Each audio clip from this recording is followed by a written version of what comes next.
I am Joshua, 29, and my dad gave my wedding fund to my brother because he deserved a real wedding.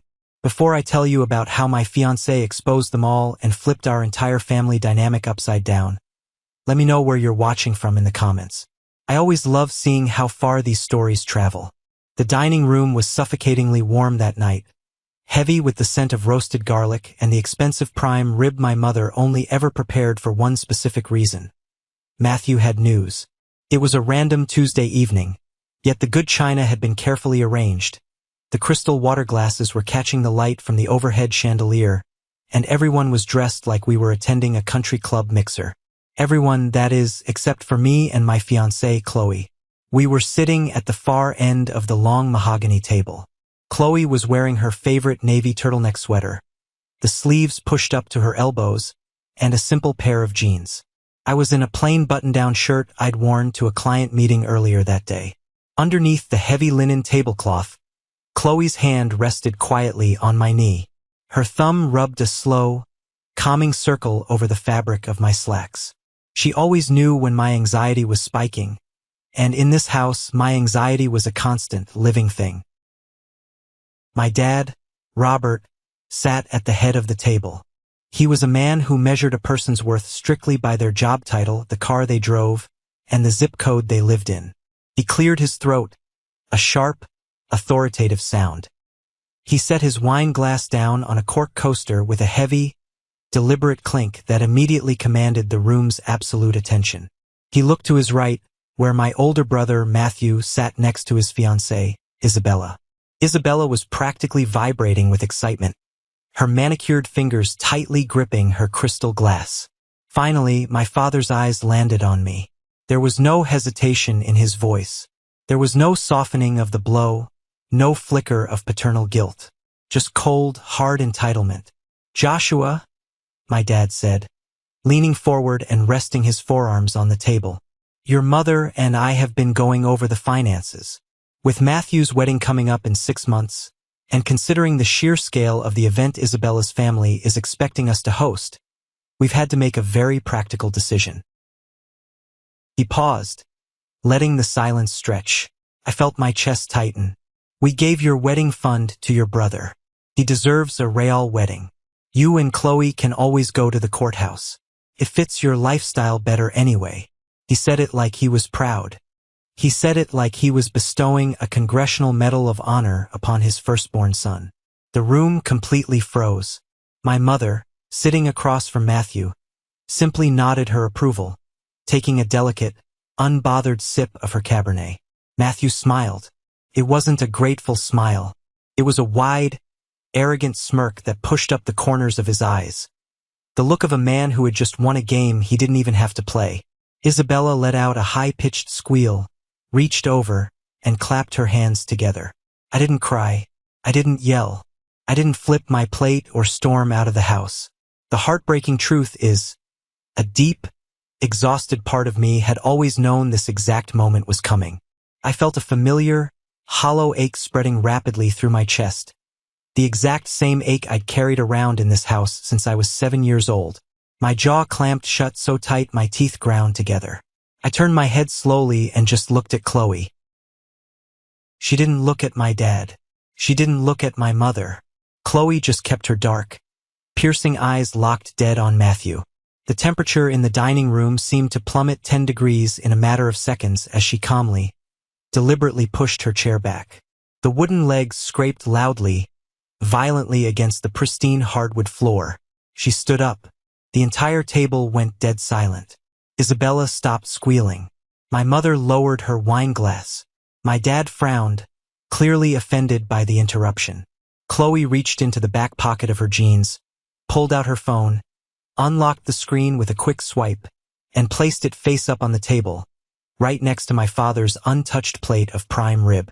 She kept her posture perfectly straight and her voice entirely level. It was completely devoid of the panic, anger, or humiliation they were desperately hoping to extract from her. "Should I tell them what I do for a living?" Qley asked. Matthew's smirk vanished. The smugness drained out of his face so fast it looked like the air had been violently sucked out of his lungs. He stared at the phone screen, his eyes widening in pure shock. But to understand why Qley's simple question landed like a devastating bomb on that mahogany table, you have to understand exactly how we got to this point. The betrayal didn't start with a stolen bank transfer. It started decades ago. I grew up in a house where love was treated as a highly exclusive currency, and I was born entirely broke. My parents worshipped at the altar of achievement and public appearances. Our living room walls were practically a museum dedicated to Matthew. Every single frame, every polished shelf held a milestone of his existence. There were his high school debate trophies, gleaming under the recessed lighting. There were the framed certificates from his college fund that my dad loved to brag about to the neighbors at every summer barbecue. There was the heavy glass plaque commemorating his first promotion at the corporate marketing firm he worked for. My memories, on the other hand, lived entirely in the shadows. I was the second son, the quiet one, the one who liked to sit in the dirt and draw blueprints or build intricate architectural models instead of playing varsity football or running for class president. I built a very solid, respectable career as a freelance architect and designer. I paid my own bills, I never asked them for a dime, and I lived a peaceful, self-sufficient life. But in my parents' eyes, freelance was just a polite, embarrassing word for unemployed. I remember coming home one specific afternoon when I was 16 years old. I had just won a prestigious state-level architectural design contest for high school students. It was a huge deal. I brought the wooden plaque home, my hands literally shaking with excitement. I walked through the front door and straight into the kitchen, ready to finally show my dad that I was good at something too. He was standing by the island on his phone, loudly congratulating Matthew on making the dean's list at his university. I stood there, holding my plaque, for 10 excruciating minutes. When my dad finally hung up the phone, he turned around and noticed me standing there. He looked down at my plaque, gave it a quick, dismissive tap with his index finger, and said, "That's nice, Josh. Make sure you take out the trash before dinner. The cans need to be on the curb tonight." I didn't argue.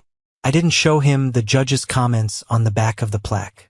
I just turned around, walked to my bedroom, and slid that wooden plaque far under my bed, where it sat collecting dust for years. That single moment became the defining metaphor for my entire life in that house. Keep your head down. Do not expect applause. Do not ask for recognition. Survive the quiet. I learned exactly how to be invisible, how to move through the hallways without making a sound, because being seen only ever reminded my parents that I wasn't Matthew. I wasn't the golden child. I was just the spare part. The toxic family dynamic wasn't just enforced by my parents. It was eagerly supported by the rest of the extended family. My Uncle Wyatt, my dad's younger brother, was arguably the worst offender.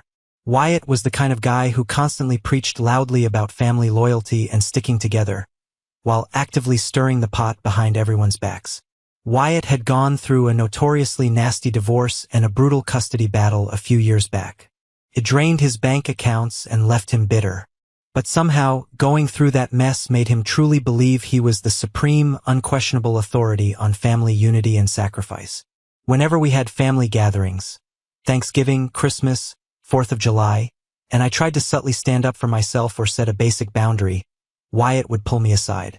He'd grip my shoulder a little too hard, lean in close so I could smell the cheap beer on his breath, and say, "Josh, you gotta let your brother have his moment. You know how your parents are. They expect big things from him. Just yield. It's easier for everyone if you just yield and don't make a scene." I yielded my entire life. I yielded the master bedroom when we moved houses. I yielded my parents' attention on my own birthdays if Matthew had a soccer game. I yielded my fundamental right to be treated as an equal human being. I became an absolute master at reading the room. I could walk into the kitchen, sense my father's mood by the way he held his coffee mug, and immediately fold myself into the smallest possible space so I wouldn't disrupt their perfect, curated family portrait. I swallowed my pride so many times I forgot what it tasted like. But I wasn't completely alone. The only person who actually saw me, the only person who looked at me and didn't see a disappointment, was the woman who lived in the converted in-law suite on the first floor of our house. My Grandma Rose. Grandma Rose's room was a sanctuary. It always smelled wonderfully of old paperbacks, dried lavender, and vanilla. While my parents were out at expensive restaurants celebrating Matthew's latest victory, I would be sitting on the faded braided rug at the foot of her worn-out armchair. She never interrogated me. She never asked me why I wasn't more outgoing, or why I didn't wear polo shirts like my brother. She would just quietly stand up, walk to her small kitchenette, and slide a plate of warm, homemade chocolate chip cookies toward me. She'd sit back down, adjust her reading glasses, and say, "Eat, Joshua. The world out there is bitter enough. We have to make our own sweetness." She was my anchor to sanity. She validated my existence. When I finally graduated from college, my parents didn't make it to the ceremony. They claimed Matthew had an incredibly important networking golf tournament that they simply had to attend to support his career. I sat in the crowded bleachers in my cap and gown, looking up at the sea of cheering families, staring at the empty seats where my parents should have been. My chest felt so tight I could barely breathe. But then, out of the corner of my eye, I saw her, Grandma Rose. She had secretly hired a car service, taken a 2-hour ride all by herself, leaning heavily on her wooden cane, just to be there. She was standing near the bottom of the bleachers, wearing a bright blue coat, holding a single yellow rose in her trembling hand. When I walked across that stage, she was the only one clapping for me. She gave my life the softness and the grace that it desperately needed to survive the sandpaper reality of my parents. And then, a few years later, I met Qley. We met purely by accident at a crowded downtown coffee shop where I was aggressively sketching some difficult blueprints for a client. She was rushing to a meeting, bumped into my small table, spilled half her iced tea across my notebook, and was so mortified she immediately offered to buy me lunch to make up for the damage. I agreed, mostly because she looked incredibly stressed and I wanted to calm her down. We clicked instantly. It was the easiest conversation I had ever had in my life. Qley was quiet, fiercely intelligent, and entirely unimpressed by flashy things. She didn't care about name brands or social climbing. When I finally gathered the courage to bring her home to meet my family for the first time, she wore a simple, oversized gray sweater and well-worn denim jeans. She looked beautiful to me, but my dad took one look at her outfit, glanced at her scuffed leather boots, and visibly mentally filed her in the unimportant and unimpressive category. At the dinner table that night, he relentlessly interrogated her. He didn't ask about her hobbies or her family. He went straight for the jugular. "So, Qley," he said, aggressively cutting his steak, "what exactly is your salary trajectory in your line of work? Because Joshua's freelance income is highly unstable. You look very comfortable." He said the word comfortable like it was a contagious disease. Qley didn't flinch. She just smiled warmly, took a slow sip of her ice water and said, "I make enough to live a life I truly enjoy, Mr. Evans, and I love Joshua. That's all that matters to me." My dad scoffed loudly, rolled his eyes, and immediately turned the conversation back to Matthew's recent car purchase. He completely ignored Qley for the rest of the evening. But after dinner, while my parents were watching TV, Grandma Rose pulled Qley aside into her suite. They talked by the garden window for nearly an hour. I paced the hallway, worried my family had scared her off. When Qley finally came out to get her coat, Grandma Rose followed her. Grandma reached out, squeezed my hand tightly, and whispered in my ear, "She has an iron spine, Joshua," Grandma said, her eyes gleaming with approval. "She's steadier than she looks. Do not let this family ruin this for you. Keep her." Fast forward a couple of years. When Matthew and Isabella officially announced their engagement, our house turned into a toxic, high-stress military command center. Isabella didn't just want a wedding. She wanted a coronation. She wanted an event that looked like it belonged on the cover of a luxury bridal magazine. And my parents were completely, obsessively consumed by it. Every single conversation, every family meal, every weekend was hijacked by endless venue tours, aggressive debates over floral arrangements, and vicious arguments over guest lists. Qley and I had actually gotten engaged a few months prior to Matthew. We were quietly planning a small, intimate ceremony at a local botanical garden. Nothing crazy, just close friends and good food. But suddenly, our plans were treated as a massive, selfish inconvenience. If Qley and I had a cake tasting scheduled on a Saturday, my mother would call on Friday night, demanding we cancel it to help Isabella assemble 300 handmade invitations. We were repeatedly asked to move our dates, cancel our vendor appointments, and essentially put our entire lives on indefinite hold so my parents could funnel all their energy, and eventually all their money, into Matthew.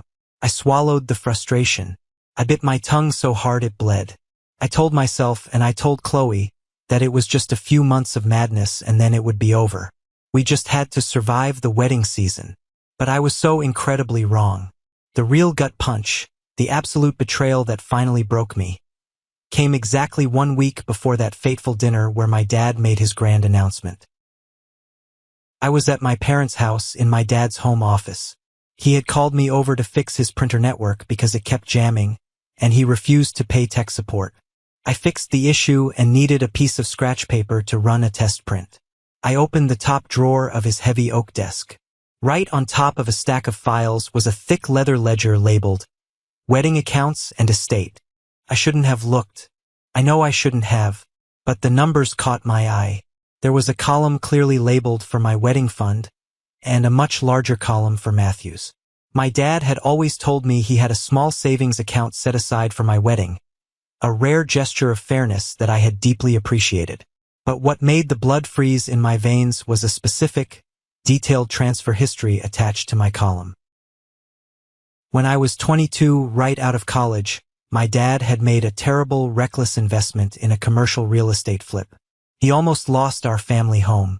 I was terrified for my mother and grandma, so I took on 3 grueling freelance jobs. I slept maybe 4 hours a night for a year and a half. I bled myself dry and handed over 40% of my total life savings to my dad to help bail the family out of bankruptcy. He promised me, with tears in his eyes back then, that the money was a loan, and he would put it into a special fund for my future when he got back on his feet. Looking at the ledger, I finally realized the devastating truth. The wedding fund he was so generously holding for me wasn't his money. It wasn't a gift. Nearly half of it was the exact cash I had broken my back to earn years ago to save his skin. And the ledger showed a massive, recent bank transfer dated just 2 days ago. He had completely zeroed out my account. He moved every single cent, my sweat, my sleepless nights, my sacrifice, directly into Matthew's wedding budget to pay for Isabella's imported orchids. I gripped the edge of the mahogany desk. My jaw locked so tight my teeth genuinely ached. He didn't just play favorites. He literally stole from me to fund his golden child's ego trip. I stumbled out of the office, feeling physically sick, and walked straight out the back door into the yard. Grandma Rose was sitting on her weathered wooden bench, carefully pruning her beloved hydrangeas. The sky was overcast, the air heavy and humid. She took one look at my pale face, immediately set her pruning shears down, and wiped the dirt from her hands. I didn't even have to say the words. I just collapsed onto the bench next to her. "They take because you let them, Joshua," she said softly, her voice carrying over the quiet hum of the garden. I buried my face in my hands, rubbing my eyes until I saw stars. I just wanted peace, Grandma. I just wanted them to be happy. I thought if I just didn't cause trouble, eventually they would respect me. She reached out and placed a frail, dirt-stained hand firmly on my knee. Her grip was surprisingly strong. "Joshua, listen to me," she said, her tone sharp and serious. "Sometimes the loudest rooms have the least truth in them. They are making a lot of noise over Matthew right now. They are throwing money and throwing parties. But noise isn't love. Noise is just desperation. And peace that is bought with your own dignity is just slavery in disguise. It is time you stop paying their toll." Her words hit me like a physical blow. They lit a spark in the dark, hollow, invisible place inside me. The boy who hid his trophies under the bed was gone. I wasn't going to yield anymore. The boiling point, The moment that permanently shattered whatever illusion of family we had left didn't hit at the dinner table. It hit 3 days later at Terminal 4 of the international airport. My parents had planned a lavish, pre-wedding celebration trip to a luxury resort in the Bahamas for Matthew and Isabella. To save face with the extended family, they made a massive public show of inviting Grandma Rose. They bought her a new, expensive sun hat, talked loudly at Sunday dinner about how wonderful it would be to have her walking on the beach with them, and paraded their extreme generosity to anyone who would listen. We arrived at the airport at 8 a.m. to drop them off. Grandma Rose was wearing her absolute Sunday best, a beautiful pressed blouse and a navy cardigan. She was tightly clutching the handle of her small, floral suitcase. Her eyes were bright with an excitement I hadn't seen in years. She hadn't been on a vacation since my grandfather passed away. But when we got to the airline check-in counter, the agent, a tired-looking young guy named Nathan whose name tag was slightly crooked, typed furiously on his keyboard. He frowned, hit backspace a few times, and finally shook his head. "I'm sorry, folks," Nathan said, his voice carrying over the noise of the terminal. "I have the confirmed reservations here for Robert, Martha, Matthew, and Isabella, but there is absolutely no ticket under the name Rose Evans." My mother immediately let out a loud, theatrical gasp, bringing her hand to her pearls. "Oh my God, the travel agency must have made a terrible mistake. I specifically told them 5 tickets. My dad shook his head, looking aggressively at his expensive watch. "Mom, I am so incredibly sorry. This is a complete disaster. We just don't have the time to fix this with customer service before boarding. If we miss this flight, we lose the resort deposit." He turned to me, his voice totally devoid of actual regret. "Joshua, you're not flying with us anyway. Can you just take Grandma back home?" Grandma Rose just stood there, the bright excitement violently drained from her face, leaving her looking terribly small and incredibly fragile under the harsh fluorescent airport lights. She didn't argue. She didn't scream. She just adjusted her grip on the handle of her suitcase, her knuckles turning stark white, and nodded slowly. "It's all right," she whispered, her voice cracking just slightly. "Have a good trip." The humiliation hanging in the air was a physical weight. It was heavier than the luggage. I stood there, paralyzed by rage, and watched my parents and brother briskly walk away toward the TSA security checkpoint. Matthew was laughing at something Isabella said. They didn't look back. Not once. I gently told Grandma to go sit on a nearby bench while I went to talk to the agent to see about getting her a refund for the lost ticket. I walked back up to the counter and leaned in close to Nathan. "Look," I said, keeping my voice dangerously low. "I know they're gone. I know you can't fix it. But I need to know the truth. Was there really a booking error? Did the agency mess up?" Nathan looked around nervously, sighed heavily, and leaned over the counter. He had the distinct look of a reluctant witness who absolutely hated the family drama he had just been dragged into. "Man to man," Nathan said quietly. "No, there was no booking error. There was a fully paid economy ticket for her. But a guy named Matthew called our customer service line yesterday afternoon. He explicitly canceled her economy ticket. He used the refund money from her seat, plus a chunk of extra cash, to upgrade himself and his fiancée to first class. He left a strict note on the file telling the counter agents not to mention the cancellation to the older woman. My stomach plummeted straight through the floor. The terminal noise faded into a dull, ringing hum in my ears. It wasn't an oversight. It wasn't a mistake. It was a calculated, vicious, premeditated betrayal. Matthew had literally traded his own grandmother's seat, her joy, her inclusion in the family, for wider legroom and free champagne. And my parents had absolutely covered for him at the counter. The drive home from the airport was like driving back from a funeral. The silence in the car was deafening. Grandma didn't speak a single word. She just stared out the passenger window at the passing highway. When we finally pulled into the driveway, she got out, walked straight past her bedroom, opened the back door, and stepped out onto the patio. She knelt down in the dirt by her rose bushes and started pulling weeds with a quiet, devastating intensity. It was the physical manifestation of a broken heart. Qley had come over to meet us. When I pulled her into the kitchen and told her exactly what Nathan at the airport had said, her expression didn't change, but her eyes went completely, terrifyingly dark. She didn't offer empty platitudes. She didn't tell me it would be okay. She walked over to me, grabbed both of my hands, squeezed them hard, and said, "We don't wait for them to do it again. We end this now." That very afternoon, while Grandma rested, Qley made a phone call to a contact she had. We drove downtown and met with a man named Elijah, a brilliant attorney who specialized strictly in elder law and asset protection. Sitting in his wood-paneled office, we laid out absolutely everything. The stolen wedding funds, the airport incident, and my growing, horrifying suspicion about the level of control my parents had over Grandma Rose's life savings. Elijah listened intently, took meticulous notes on a yellow legal pad, and didn't flinch once. When he finally looked up, he outlined our options. The power dynamic in my mind violently shifted. We set a legal trap that my family, blinded by their own arrogance, would never see coming. 5 days later, their return flight landed. My family strolled out of the international arrivals gate looking like they owned the damn building. Matthew was deeply tanned, wearing designer sunglasses indoors, laughing loudly at a joke Isabella made. My dad was pushing a heavy luggage cart with one hand, looking incredibly relaxed and pleased with himself. They were the picture of ignorant bliss. They expected to walk out, hail a premium cab, and go home to unpack their souvenirs.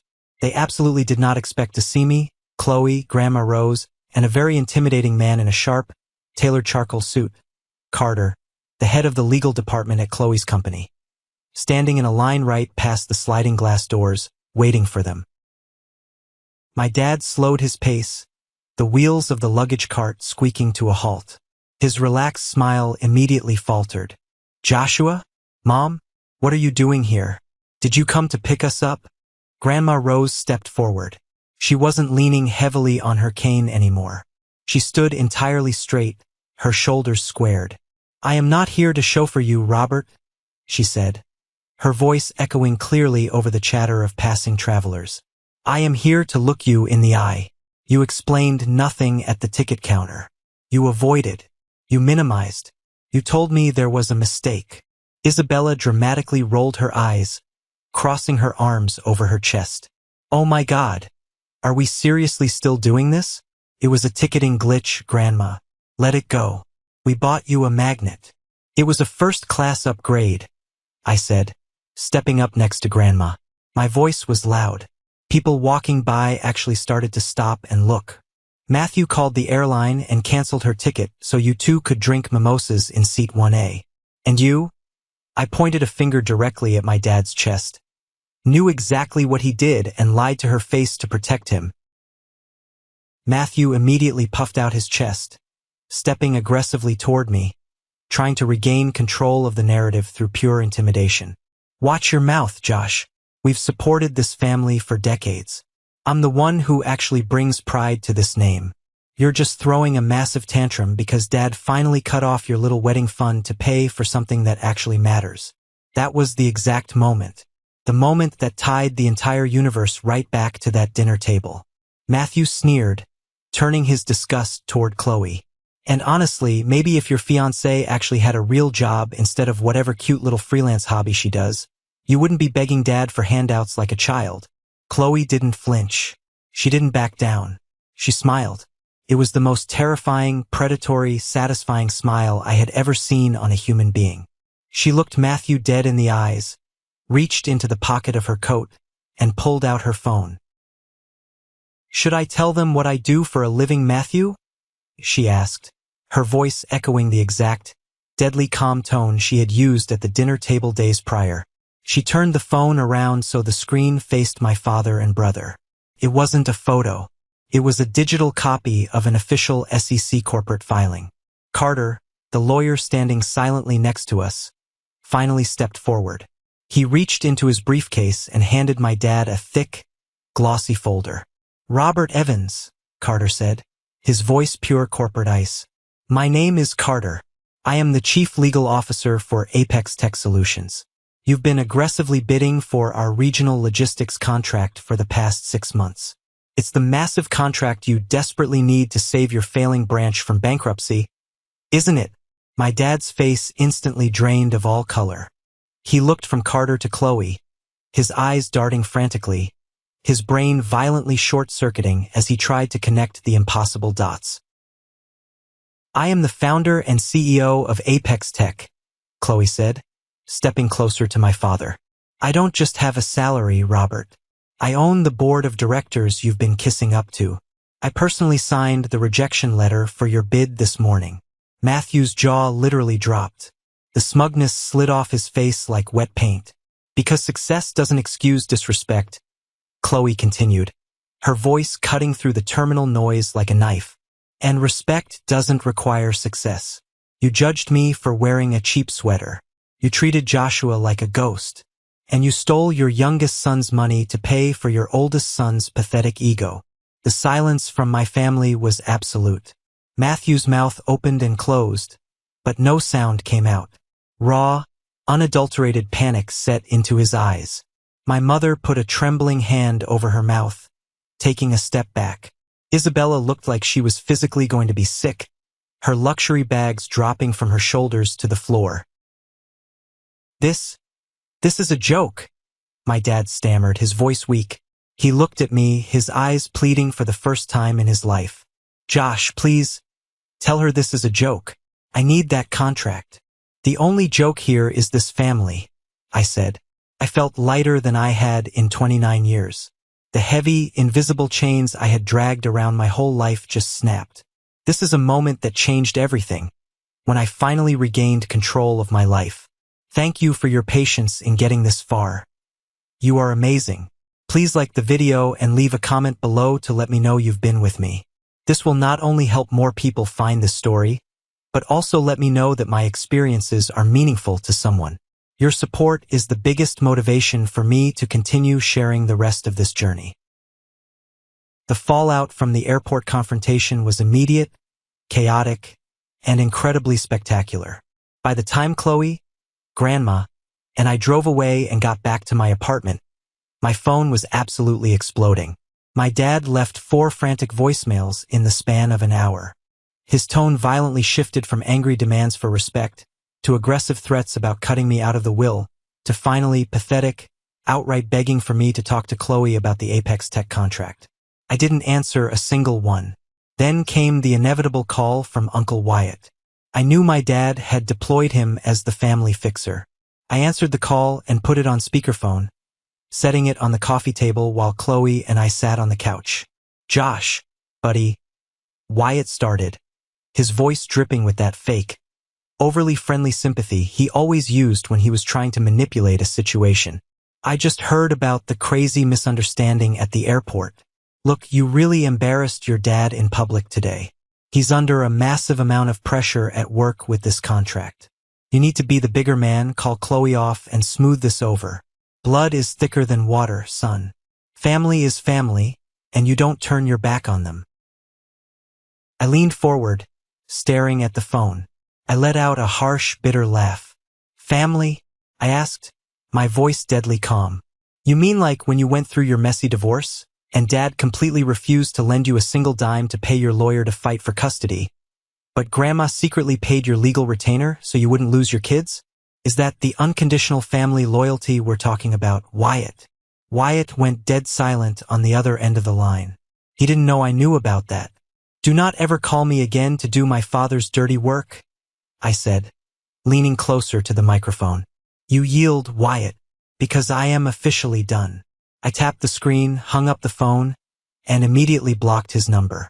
I was laying down a steel boundary, and nobody in that toxic bloodline was ever crossing it again. But the absolute worst, the most sickening revelation, was yet to come. A few days later, we sat down in Elijah's law office. He had brought in Samuel, a highly skilled forensic accountant, to execute a deep dive into Grandma Rose's estate and accounts. I genuinely thought the stolen wedding fund and the malicious airline ticket cancellation were the peak of my family's cruelty. I was wrong. Samuel, a quiet man with wire-rimmed glasses, slid a thick stack of highlighted banking documents across the polished conference table toward us.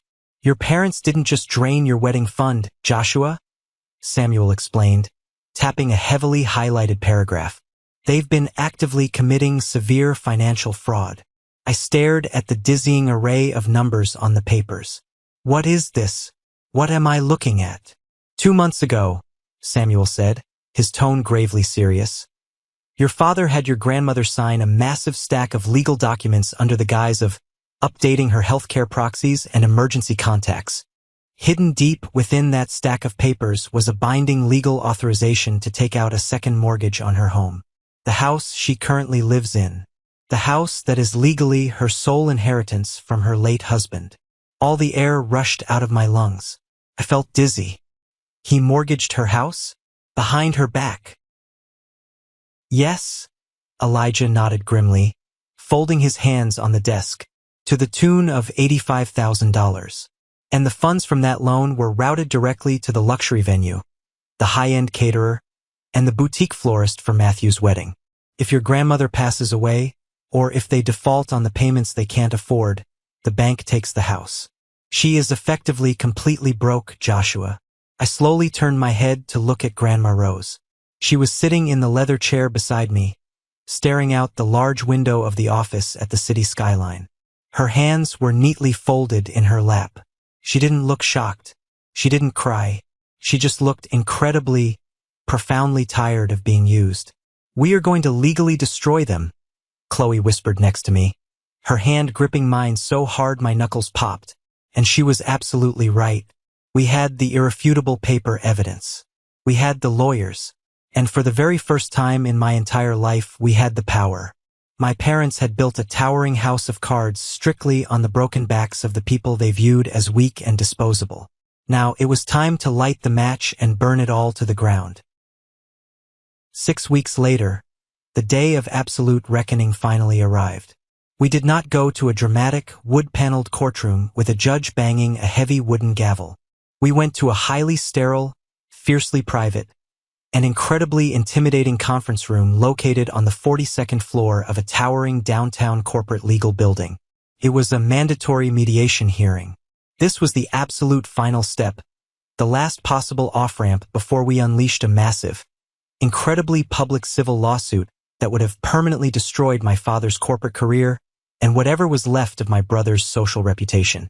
The conference room smelled faintly of expensive lemon furniture polish and stale, bitter black coffee. The massive, floor-to-ceiling glass windows overlooked the entire sprawling city, but the atmosphere inside that room was suffocatingly tense. The air felt heavy, like the moments right before a massive thunderstorm breaks. I sat on one side of a long, incredibly heavy oak table. Qley sat directly to my right. Her posture was impeccably straight, her hands folded neatly on the table in front of her. She radiated a quiet, terrifying, and absolute authority. Grandma Rose sat to my left, wearing her absolute best navy blue dress and a simple pearl necklace. She looked incredibly calm. Her hands weren't shaking anymore. Flanking us were Elijah, our brilliant elder law attorney, and Samuel, the forensic accountant who had uncovered the massive depths of my family's financial depravity. At exactly 10 in the morning, the heavy wooden door clicked open, and my family walked in. I almost didn't recognize my father. Robert Evans, the man who used to stride into every single room like he owned the entire building, looked visibly aged. He looked like he had aged 10 years in just 6 weeks. His shoulders were heavily slumped forward. His usually pristine, custom-tailored suit looked slightly wrinkled, and the arrogant, entitled spark in his eyes had been completely extinguished. Without the highly lucrative Apex tech contract that Qley had personally canceled, his regional corporate branch was actively hemorrhaging money, and I knew his personal salary had been severely slashed by his panicked board of directors. He was a man watching his entire fabricated, superficial kingdom completely crumble to dust around him. My mother, Martha, walked in right behind him. She was nervously clutching her expensive designer handbag against her chest like a physical shield. She kept her eyes glued to the expensive carpet. She absolutely wouldn't make eye contact with me, with Qley, or with Grandma Rose. Then came Matthew. He didn't look like the flawless golden child anymore. He looked exhausted, deeply defensive, and incredibly cornered. The massive stress of his rapidly collapsing luxury wedding plans was written all over his pale face. He had dark, heavy bags under his eyes. They sat down on the completely opposite side of the table. The physical distance between us was only a few feet of polished wood, but it felt like a massive, unbridgeable canyon. We were no longer a family. We were opposing parties in a legal battlefield. Julian, the court-appointed legal mediator, sat at the head of the table. He was a man in his late 50s with calm, highly observant eyes and a strictly professional demeanor that clearly communicated he had zero tolerance for emotional nonsense or family theatrics. He opened a thick manila folder, carefully adjusted his reading glasses, and looked directly at my father. "Robert," Julian began, his voice incredibly smooth but carrying the weight of a sledgehammer. "We are here today to officially discuss the unauthorized liquidation of protected funds, the gross mishandling of fiduciary duties, and the fraudulent securing of a second mortgage on the residential property owned solely by your mother, Rose Evans. We have the complete forensic accounting reports right here on the table. Let me be perfectly, absolutely clear with you before we begin. If we do not reach a binding, structured financial settlement today in this room, the opposing counsel is fully prepared to take this directly to civil court. Furthermore, given the severity of the forged signatures, they are prepared to involve the district attorney for felony elder financial abuse." My father swallowed hard. The sound was audible in the quiet room. His Adam's apple bobbed nervously above his expensive silk tie. "Julian, please listen to me," my father pleaded, his voice cracking slightly. "This is a massive, terrible family misunderstanding. We were simply managing her estate to protect her assets. I am her son. I have always had her absolute best interests in mind. The mortgage on her house was just a temporary bridge loan. It was a cash flow solution. I was fully going to pay it back entirely after I got my end-of-year corporate promotion and the subsequent bonus." Elijah, our lawyer, didn't even raise his voice. He didn't need to yell. He simply reached into his file, pulled out a single piece of paper, and slid it smoothly across the polished wood table until it stopped right in front of my father. It was a highlighted copy of the loan origination document. "You did not secure a bridge loan, Robert," Elijah stated with cold, terrifying precision. "You intentionally buried a massive mortgage authorization inside a thick stack of routine medical proxy paperwork. You deliberately and maliciously obscured the true nature of those legal documents from a 78-year-old woman who trusted you completely. Furthermore, the routing numbers on the bank transfers clearly show that every single dollar from that fraudulent loan was wired directly to a luxury catering company, a boutique florist, and an exclusive high-end country club to illegally fund Matthew's wedding." Matthew violently slammed his hand down on the table, causing the water glasses to shake. His face flushed a bright, angry red. "I didn't know where the actual money was coming from. Dad said he was taking care of it. He told me he had a special college fund he had finally cashed out for me, or some old tech investments that matured. You absolutely cannot put this on me. I am the victim here too." I leaned forward, placing my forearms on the table, locking eyes directly with my older brother. I didn't feel intimidated by him anymore. "You knew exactly what you were doing, Matthew," I said, my voice steady and completely unwavering. "You knew Dad didn't have $85,000 just sitting around in a checking account. You knew his branch was failing. You just didn't care whose blood you had to completely drain to get your perfect, incredibly selfish day. You threw your own grandmother out of her airplane seat at the terminal so you could drink free champagne in first class. And you were perfectly, happily willing to let her lose her only home so you could eat prime rib with Isabella's wealthy friends." "Joshua, please stop," my mother whispered, her voice trembling as tears finally spilled over her cheeks. "Please don't talk to your brother like that. We are still a family. We can fix this. We can sit down and talk." "No, Martha," Grandma Rose spoke up. Her voice wasn't loud, but it carried a profound weight of authority that completely silenced the entire room. We are not a family. We are a biology experiment that went terribly, horribly wrong. Family protects each other when they are vulnerable. You used me. You looked at the beautiful house my late husband built with his own 2 hands, the house where we held his funeral, the house where I raised you, Robert, and you saw absolutely nothing but a disposable ATM machine. Julian raised a hand, stopping the argument before my mother could start sobbing loudly. The facts presented here are entirely indisputable, Julian said, closing the folder. The forensic trail is absolute. Robert, Matthew, you have exactly 2 choices right now. You signed the binding settlement agreement today. This agreement legally mandates a structured, aggressive monthly repayment plan with high interest until the entire $85,000 from the mortgage, plus the entire wedding fund stolen from Joshua, are fully returned to Rose Evans' control.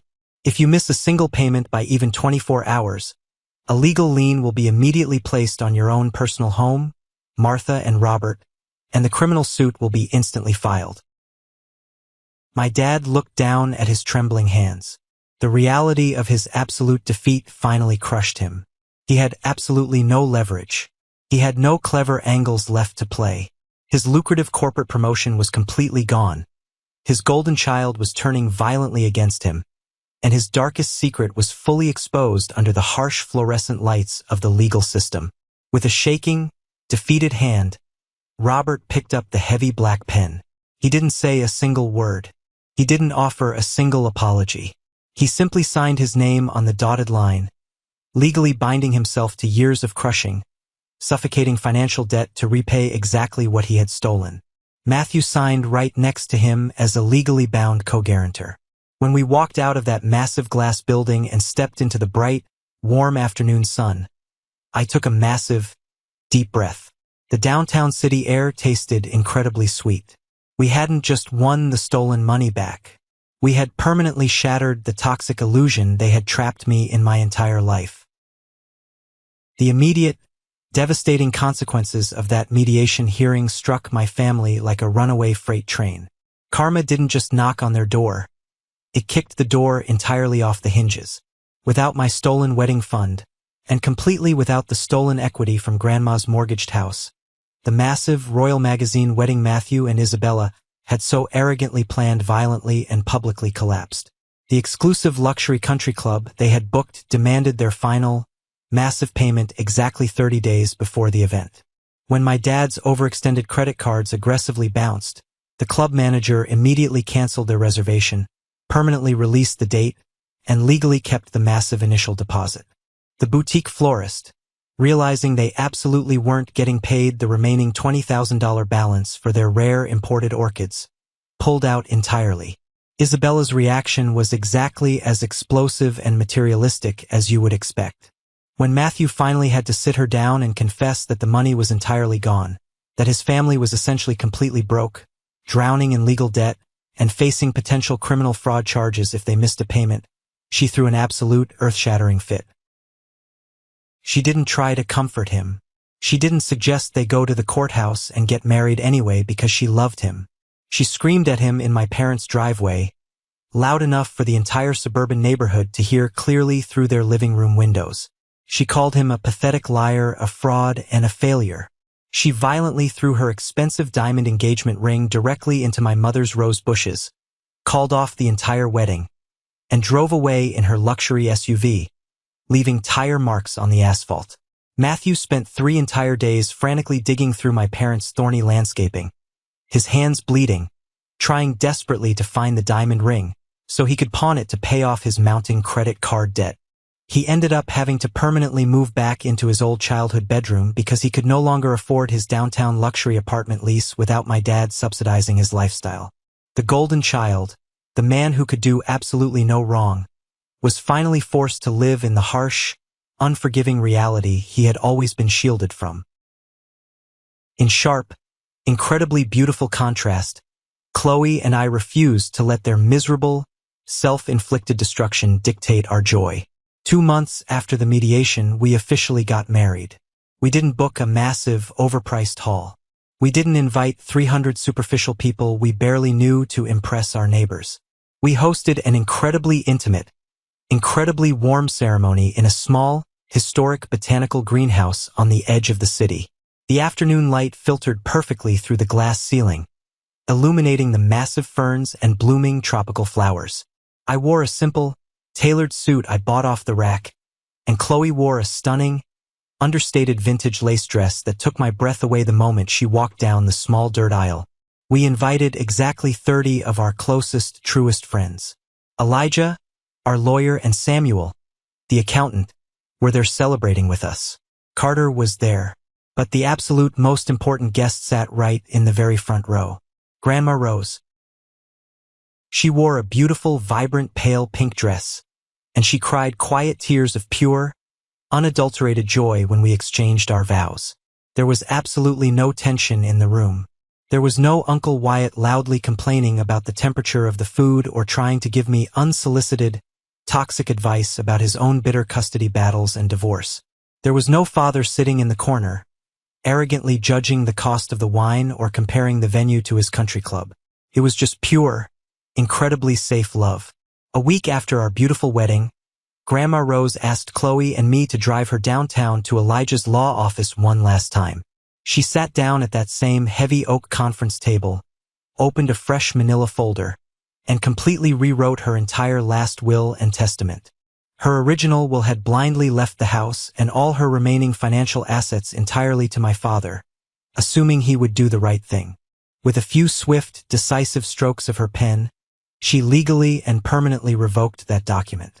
She structured her new will to leave her entire inheritance to a local, highly rated charity that provides emergency housing assistance and legal aid for displaced seniors. She also set aside a small, fiercely protected trust specifically for the future college fund of any children Qley and I might have. She explicitly, by name, wrote Robert, Martha, and Matthew completely out of the will. She didn't do it out of malice, revenge, or spite. She did it to fiercely protect her own peace of mind.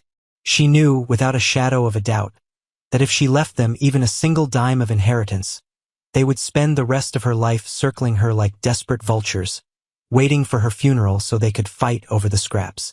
By legally severing their financial ties and removing the incentive of an inheritance, she finally cut the toxic puppet strings they had tried to aggressively attach to her back.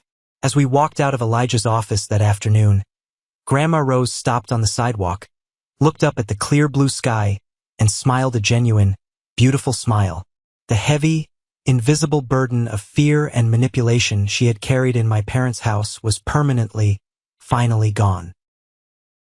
The absolute final step in completely severing our ties with the dark past was getting Grandma Rose physically out of that toxic, suffocating house. The structured settlement payments from my father began arriving exactly on the first of every single month, strictly monitored by the court to ensure he couldn't hide a single penny. With her finances finally secure and safely returning to her absolute control, Qley and I spent weeks helping her find a brand new place to live. We found a beautiful, small, single-story cottage located just 3 blocks away from the apartment Qley and I shared. It had a bright, welcoming yellow front door, massive bay windows that let in incredible amounts of natural afternoon sunlight, and most importantly, a spacious, fully fenced-in backyard with incredibly rich, dark soil. It was the absolute perfect blank canvas for a master gardener who desperately needed to rebuild her life. Moving day was the absolute last time I ever stepped foot inside my parents' house. Qley and I hired a highly professional moving crew to carefully pack up Grandma's downstairs suite. My parents locked themselves in the upstairs master bedroom the entire time we were there. They didn't come down to say a final goodbye. They didn't offer to help carry a single lightweight box. They hid like absolute cowards, entirely unable to face the harsh reality of what their blinding greed had permanently cost them. Matthew was sitting alone on the living room couch in his pajamas at 2 in the afternoon, staring blankly at the muted television screen. He looked up when I carried a heavy cardboard box full of Grandma's old, cherished photo albums past him toward the front door. "You really tore this entire family apart, Josh," Matthew muttered, his voice dripping with bitter, misplaced resentment and completely lacking any self-awareness. I stopped walking. I stood there, holding the heavy box. I didn't feel angry anymore. The raging fire inside me had burned out, leaving nothing but cold clarity. I just felt a profound, overwhelming sense of pity for him. He was a grown man who still entirely believed the universe owed him absolutely everything simply for existing. "I didn't tear anything apart, Matt," I said calmly, looking down at him. "I just turned the lights on in the room. You guys were the ones who built the entire house on rotten wood. Enjoy the view." I walked out the front door, loaded the box into the back of the moving truck, and never looked back at that house again. The physical and emotional transformation in Grandma Rose over the next few months was nothing short of completely miraculous. Without the constant, suffocating, daily stress of walking on eggshells around my parents, her physical health noticeably improved. The chronic, painful inflammation in her joints seemed to magically lessen. She stopped leaning so heavily on her wooden cane when she walked around the neighborhood. The deep, exhausted lines around her eyes softened into smile lines. She spent absolutely every waking hour completely transforming the empty backyard of her new cottage. She bought bags of fresh soil, specialized fertilizers, and new gardening tools. She planted vibrant, perfectly straight rows of red and white climbing roses, massive, blooming bushes of bright blue hydrangeas, and a dedicated, fragrant section just for fresh cooking herbs like basil, rosemary, and thyme. She set up a small wooden bird feeder that attracted bright red cardinals, and she placed a comfortable, heavy iron bench directly under the cool shade of a large, ancient oak tree in the corner of the yard. I would go over to her house every single Sunday morning. We would sit together on that iron bench, drinking hot green tea, completely surrounded by the blooming, vibrant life she had cultivated with her own 2 hands. She looked easily 10 years younger. She was no longer the quiet, frightened, marginalized woman hiding in the downstairs suite, desperately hoping to avoid her son's arrogant wrath. She was a woman who owned her own space, owned her own time, and completely owned her own profound worth. "You know, Joshua," she said to me one Sunday, gently brushing a stray, dried leaf off her knee and looking out over her blooming roses, "I used to genuinely think that enduring bad treatment was a noble sign of family loyalty. I thought if I just loved them hard enough, if I just gave them enough chances, eventually they would learn how to love me back. But you absolutely cannot plant a beautiful, delicate seed in toxic, heavily poisoned soil and expect it to miraculously grow. You have to have the incredible courage to pull up the roots and plant yourself somewhere new, where the sun actually shines." I looked around her incredibly vibrant, thriving garden, taking in the sweet smell of the flowers, and I knew exactly what she meant. We had both pulled up our roots from that toxic family tree, and for the very first time in our entire lives, we were finally blooming. As for me, the entire brutal ordeal fundamentally and permanently shifted the entire trajectory of my life. The passive, quiet, deeply invisible second son, who hid his achievements under the bed, completely ceased to exist. I continued my professional work as a freelance architectural designer, but my primary focus drastically shifted. I reached out to Elijah, the brilliant attorney who had helped us save Grandma, and offered my design services. I started working closely alongside his legal firm, specifically designing and consulting on accessible, highly affordable housing modifications for elderly clients. These were people who desperately wanted to safely age in place in their own homes, rather than being forced into predatory, expensive nursing homes by greedy relatives who were just trying to liquidate their assets. Felt like a profound, incredible calling. It felt like absolute, undeniable purpose. Every single time I helped an older client legally secure their home, redesign their living space for optimal safety, and fiercely protect their independence from those who wished to exploit them, I felt like I was healing a small, deeply wounded piece of my own inner child. I was finally using my voice, my skills, and my career to build walls that actually protected vulnerable people, instead of walls that trapped them in the dark shadows. Qley's tech company continued to massively thrive. She never once rubbed her incredible corporate success in my family's face after that explosive day at the airport. She simply didn't need to. Her immense power didn't come from a desperate need to dominate or belittle others. It came from a deep, unshakable, quiet security in exactly who she was. She is, without a doubt, the strongest, most compassionate person I know, and building a peaceful, beautiful life with her is the absolute greatest privilege I have ever been granted. I still occasionally hear rumors about my family through the neighborhood grapevine. I heard my dad eventually lost his corporate position entirely due to poor performance and had to take a massive, embarrassing demotion at a much smaller, struggling firm, drastically reducing his salary. I heard Matthew is still miserably living in his childhood bedroom, aggressively bouncing between entry-level marketing jobs, still blindly blaming everyone in the world for his total lack of a promotion. But honestly, I don't actively seek out the information. They are complete strangers to me now. They are just strangers who happen to share my last name. If there is one thing this entire brutal, incredibly painful, yet ultimately beautiful journey has taught me, it is this: real, authentic family is absolutely not defined by the biology or the blood in your veins.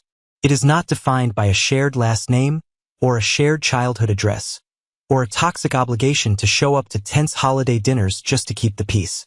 Real family is defined entirely by who actually shows up for you when the chips are down.